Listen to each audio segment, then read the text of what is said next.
Iran पर हमलों को लेकर आईडीएफ का दावा सामने आया। इजरायल ने ईरान में सटीक हमला किया। आईडीएफ ने ईरान से हुए हमलों का जवाब दिया है और इजरायल को अपनी रक्षा का अधिकार है, ये आईडीएफ की तरफ से कहा गया है हमलों को लेकर।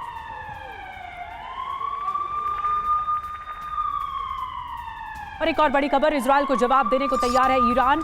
खुजास्तान में ईरान का एयर डिफेंस सिस्टम तैनात कर दिया गया है। ये इस वक्त की सबसे बड़ी खबर है।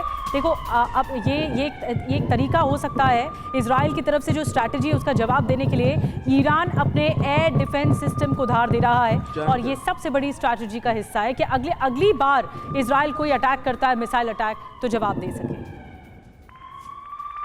और तेहरान के एक और इलाके में हमला हुआ है। बहारस्तान इलाके में भी अटैक हुआ है और इजरायली लड़ाकू विमानों का यह हमला हुआ है। यहां पर बहारस्तान में हमले की तस्वीरें भी सामने आई हैं।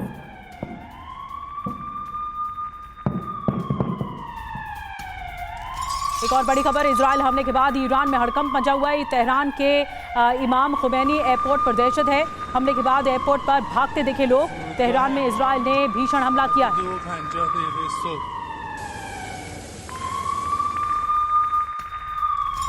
और तेहरान में मिसाइल इंटरसेप्ट का एक और वीडियो सामने आया है। ईरान ने इजरायल की मिसाइल इंटरसेप्ट की है। एयर डिफेंस सिस्टम ने मिसाइल को तबाह किया है।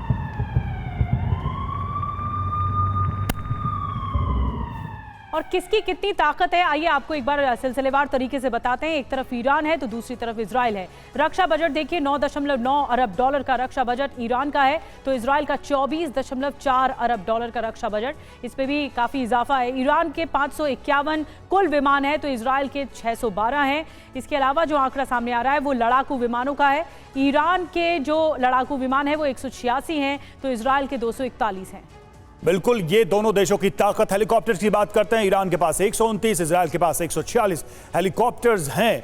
और इस तरीके से अगर देखा जाए तो एयर पावर में सुपीरियॉरिटी है इजरायल की। वहीं टैंक देखिए, ईरान के पास 1996, इजरायल के पास 1370 है। मनीष, सवाल यही है कि दूरी बहुत है। अगर बॉर्डर की बात करें, एक डिस्टेंस है लगभग 1400 से 1800 किलोमीटर का। ऐसे में जिसके पास हवाई ताकत ज्यादा है वो ज्यादा बड़े और सटीक हमले कर सकता है। ऐसे में क्या ये मान के चला जाए 1 to 1 के हिसाब से देखा जाए तो इजरायल किसी भी सिचुएशन में ईरान पर भारी पड़ेगा?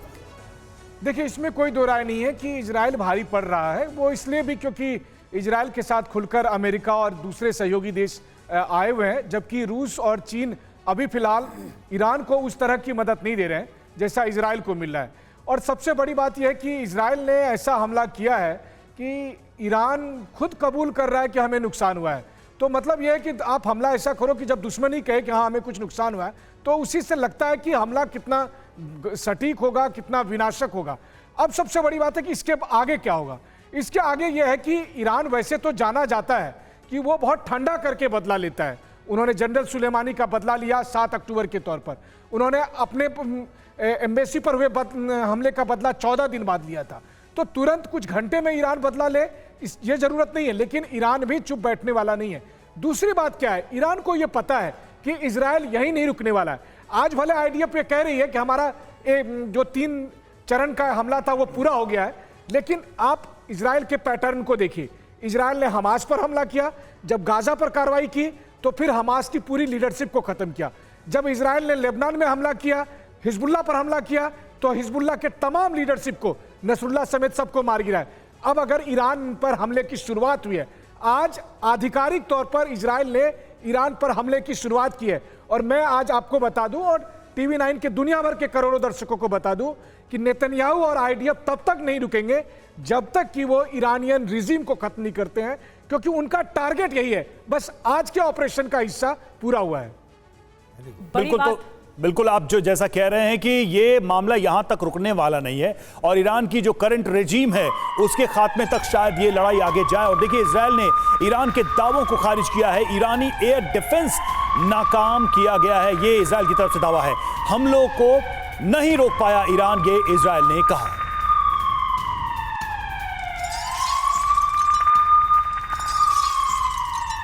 और एक और बड़ी खबर, ईरान की चेतावनी पर इजरायल की डिफेंस फोर्स का जवाब आया है। अब हमला हुआ तो और विनाशक प्रहार होगा। ईरान सुरक्षा और अर्थव्यवस्था के लिए खतरा है। अगर ईरान से फिर हमला हुआ तो जवाब देंगे। सुमित, ईरान सुरक्षा और अर्थव्यवस्था के लिए बहुत बड़ा खतरा है और ईरान के ही सबसे ज्यादा तेल भंडार हैं, कई मुल्क उस पर निर्भर हैं।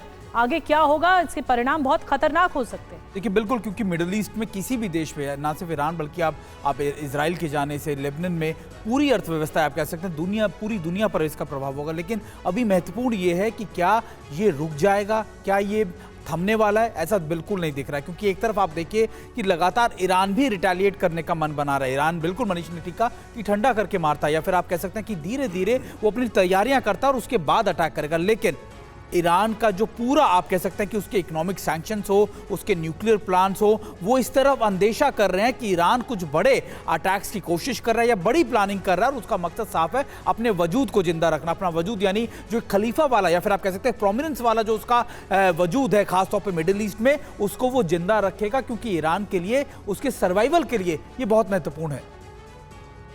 बिल्कुल, तो इस तरह से पूरी दुनिया की नजर अब अचानक से इस नए वॉर जोन की तरफ है, क्योंकि अगर यह युद्ध बढ़ता है तो ग्लोबल डिवाइड और डीप हो सकता है।